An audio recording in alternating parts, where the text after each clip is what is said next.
Assalamualaikum warahmatullahi wabarakatuh. Selamat bergabung kepada Taruna-Taruni 2EA2.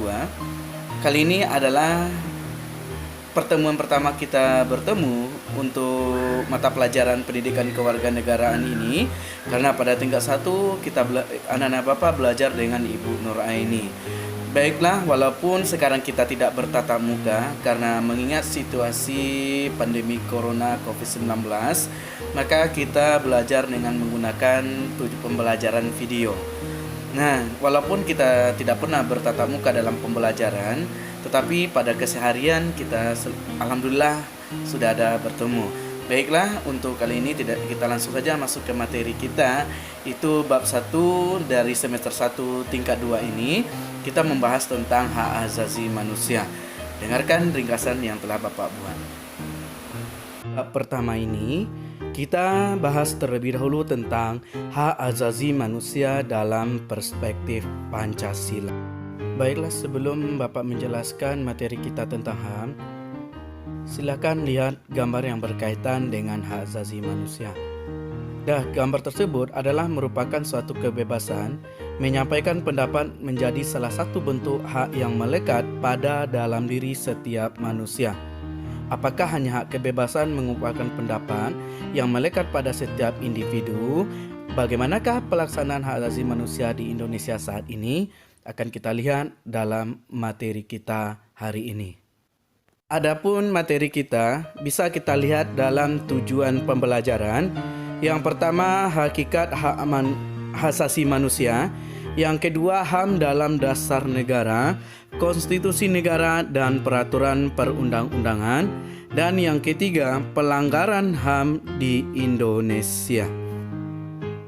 Sedangkan untuk yang keempat, itu adalah upaya penegakan HAM dalam perspektif Pancasila. Baiklah, untuk yang pertama, kita bahas terlebih dahulu hakikat HAM.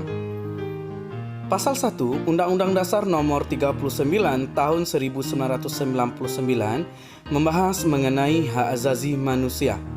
HAM sendiri adalah merupakan seperangkat hak yang melekat pada hakikat dan keberadaan manusia sebagai makhluk Tuhan yang Maha Esa dan dianugerahi yang wajib dihormati, dijunjung tinggi, dan dilindungi oleh negara, hukum pemerintahan, dan setiap orang demi kehormatan perlindungan harkat dan martabat manusia. Maka dapat diketahui HAM adalah sesuatu yang harus dihormati, dijunjung tinggi, dan dilindungi oleh negara, hukum pemerintahan, dan setiap manusia, serta perlindungan HAM yang harus dilindungi oleh setiap orang.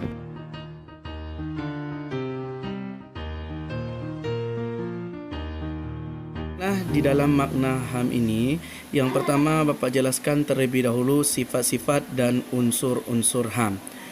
Adapun sifat-sifat dari HAM ada 4. Yang pertama bersifat universal atau menyeluruh.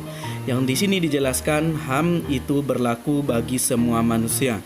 Kemudian yang kedua bersifat utuh, yaitu HAM ini tidak dapat dibagi menjadi lebih kecil atau lebih besar. Yang ketiga bersifat hakiki, yaitu HAM melekat pada setiap manusia sebagai makhluk ciptaan Tuhan dari sejak dilahirkan. Kemudian yang keempat ada bersifat permanen atau kekal, yaitu HAM yang melekat pada diri manusia tidak bisa dipindah tangankan kepada orang lain. Itu adalah sifat-sifat dari hak asasi manusia. Selanjutnya kita masuk lagi ke dalam unsur-unsur HAM. Unsur-unsur HAM ada 4. Yang pertama berunsur keistimewaan. Kenapa dikatakan istimewa? Karena setiap HAM itu dapat melakukan sesuatu. Yang kedua adanya klaim. Yang ketiga adanya kuasa. Dan yang keempat adanya kekebalan. Itu adalah merupakan unsur-unsur HAM. Yang pertama kita telah membahas tentang sifat-sifat dan unsur-unsur HAM. Sekarang yang kedua kita bahas tentang fungsi, tujuan, dan prinsip HAM. Kita lihat terlebih dahulu apa saja fungsi dari HAM. Yang pertama itu membuat pemegang hak menjadi lebih berdaulat atau berkuasa. Yang kedua memperluas kepentingan. Itu adalah fungsi dari HAM. Adapun tujuan dari HAM tersebut, Yang pertama, melindungi orang dari kekerasan dan kesewenang-wenangan. Yang kedua, mengembangkan rasa saling menghargai antar sesama manusia. Yang ketiga, mendorong orang lain untuk bertindak yang dilandasi kesadaran dan bertanggung jawab untuk menjamin bahwa hak orang lain tidak dilanggar oleh siapapun. Itu adalah tujuan dari HAM tersendiri. Kan dari prinsip-prinsip HAM itu ada dua menurut para ahli. Yang pertama menurut Rona K.M. Smith, prinsip HAM ada tiga. Yang pertama prinsip kesetaraan atau equality. Yang kedua prinsip pelanggaran diskriminasi atau non-discrimination. Yang ketiga prinsip kewajiban positif setiap negara.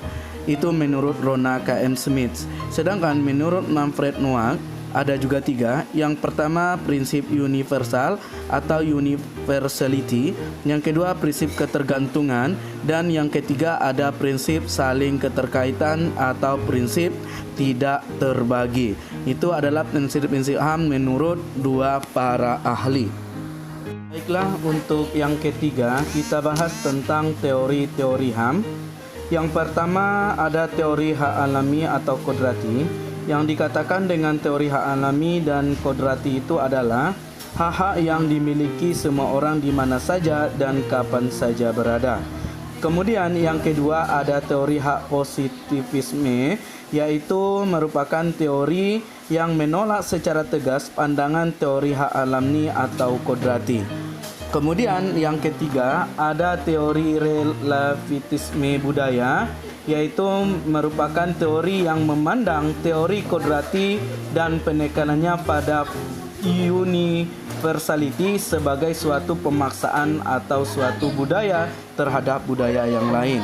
Berarti menganggap bahwa teori ini adalah dua teori yang di atas tadi adalah merupakan suatu penekanan terhadap suatu budaya. Ya, setelah kita lihat dari tiga teori HAM tadi, apa teori HAM yang dianut di negara Indonesia? Silahkan dikerjakan di dalam catatannya.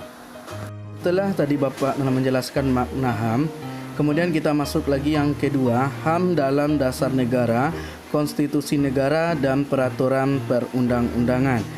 Pertama kita lihat dulu HAM dalam dasar negara, bahwa dasar negara kita adalah Pancasila, yang mana Pancasila itu terdapat 5 sila. Kita lihat sila yang pertama itu memeluk agama dan beribadat sesuai agama yang dianut.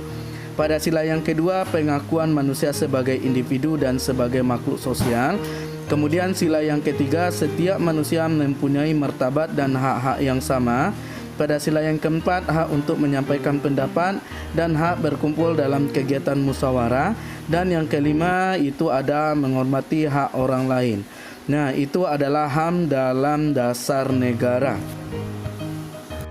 Sedangkan yang kedua, HAM dalam konstitusi negara, bahwa kita ketahui konstitusi negara Indonesia adalah Undang-Undang Dasar tahun 1945. Pembahasan tentang HAM dapat kita lihat pada bab 10A pasal 28A sampai pasal 28J Undang-Undang Dasar tahun 1945. Adapun yang ketiga, HAM dalam peraturan perundang-undangan dilihat dalam Undang-Undang Nomor 39 Tahun 1999 ada beberapa hak. Yang pertama hak untuk hidup, yang kedua hak berkeluarga dan melanjutkan keturunan, yang ketiga hak mengembangkan diri, yang keempat hak memperoleh keadilan, yang kelima hak atas kebebasan pribadi, dan yang keenam hak atas rasa aman, dan yang ketujuh hak atas kesejahteraan. Kemudian hak serta dalam pemerintahan, kemudian ada hak wanita dan hak anak. Itu adalah HAM dalam peraturan perundang-undangan yang nomor ketiganya.